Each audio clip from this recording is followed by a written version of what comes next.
ہم امریکہ کی ایک ریاست میں جمعہ پڑھانے کے لیے حاضر ہوئے تو وہاں امام صاحب سے تھوڑی دیر گفتگو ہوئی تو وہ کہنے لگے کہ جی مجھے ہر سنڈے کو جیل میں جا کر دین اسلام کی تبلیغ کرنے کا موقع ملتا ہے. تو ہم نے ان سے پوچھا جی آپ کوئی ہمیں اچھا واقعہ سنائیں. وہ کہنے لگے تھوڑی دیر میں تو بیان آپ کا شروع ہو جائے گا, میں آپ کو صرف ایک واقعہ سناتا ہوں, سنا دیجئے.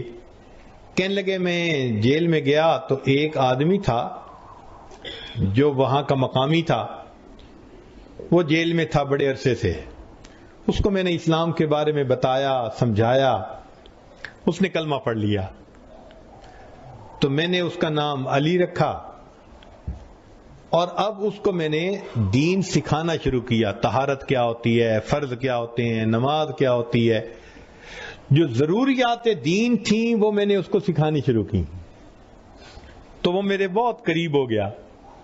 پھر میں 1 سال جاتا رہا تو وہ بالکل میرے ساتھ ایسے جیسے کوئی سگا بھائی ہوتا ہے, ایسے محبت کرنے لگ گیا. ایک دن بیٹھے ہوئے تھے, میں نے اس سے ایک کوسچن پوچھ لیا کہ علی بتاؤ اسلام لانے سے پہلے تمہارے احساسات کیا تھے اور اب اسلام لانے کے بعد تمہارے احساسات کیا ہیں؟ کہنے لگے جب میں نے یہ کوسچن کیا نا تو اس کی آنکھوں میں آنسو آ گئے. تو میں سوری کرنے لگا, پلیز اگر آپ ہرٹ ہوئے تو مجھے معاف کر دیں, کوئی ایسی بات میں نے کر دی.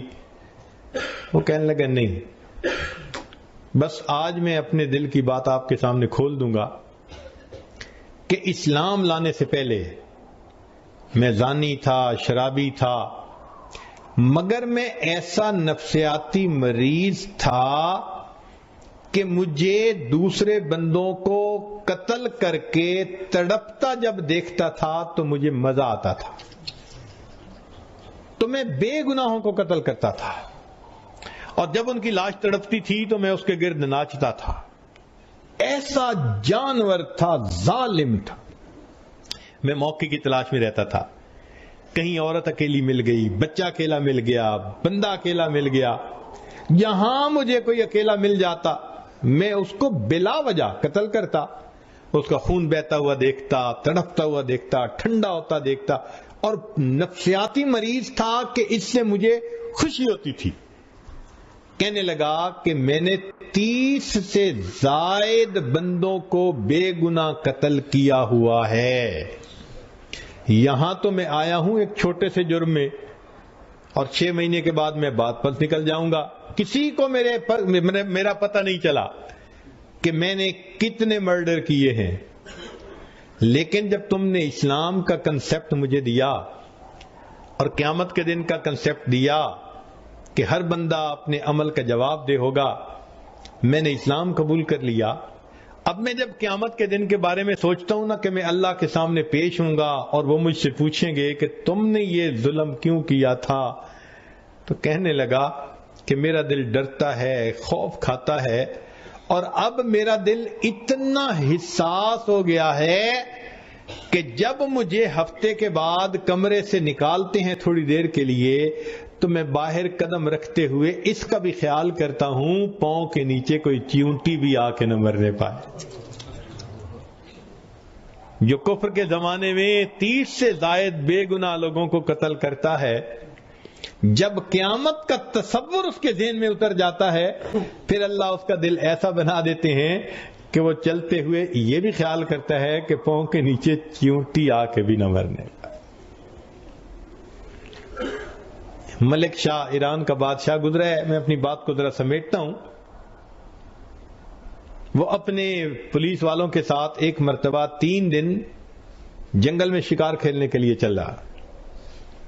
پولیس والوں نے وہاں ایک گائے دیکھی جو چر رہی تھی اور کوئی بندہ ساتھ تھا نہیں. انہوں نے اپنے آپ میں ہی سوچ لیا کہ یہ شاید آزاد گائے ہے. چلو انہوں نے اس کو پکڑ کے ذبح کیا اور اس کا گوشت انہوں نے بھون کے کھایا. وہ گائے ایک بڑھیا کی تھی.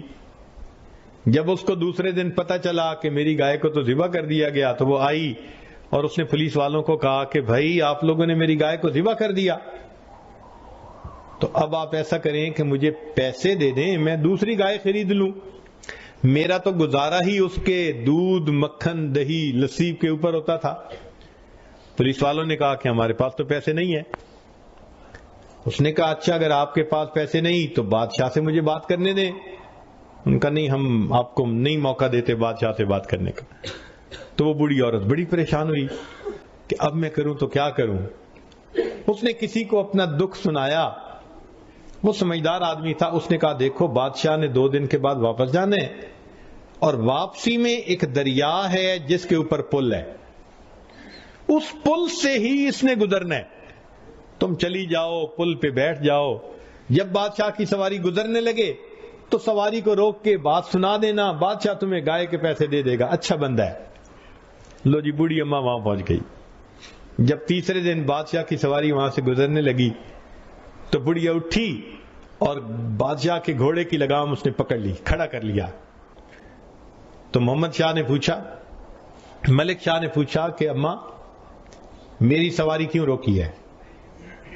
تو بڑھیا نے اس وقت اس کو ایک بات کہی کہ ملک شاہ میرا اور تیرا ایک معاملہ ہے، ملک شاہ میرا اور تیرا ایک معاملہ ہے، میں یہ پوچھنا چاہتی ہوں اس پل پہ چکانا چاہتا ہے یا قیامت کے دن پل صراط پہ چکانا چاہتا ہے؟ کہتے ہیں کہ بوڑھیا نے جب یہ بات کی نا تو اس کی آنکھوں میں سے آنسو آ گئے، نیچے اترا، بات پوچھی اور اس کو 7 گایوں کی قیمت دی، 7 گایوں کی، اور 7 گایوں کی قیمت دے کے ہاتھ جوڑ کے کہا کہ اماں ادھر ہی معاف کر دینا، میں پل صراط پہ جواب دینے کے قابل نہیں۔ ہم نے اللہ کے جن بندوں کے دل دکھائے ہیں دنیا میں ان سے معافی مانگ لینا آسان ہے، ورنہ کل قیامت کے دن اگر پل صراط پہ ہمیں کھڑا کر لیا گیا تو ہمارا کیا بنے؟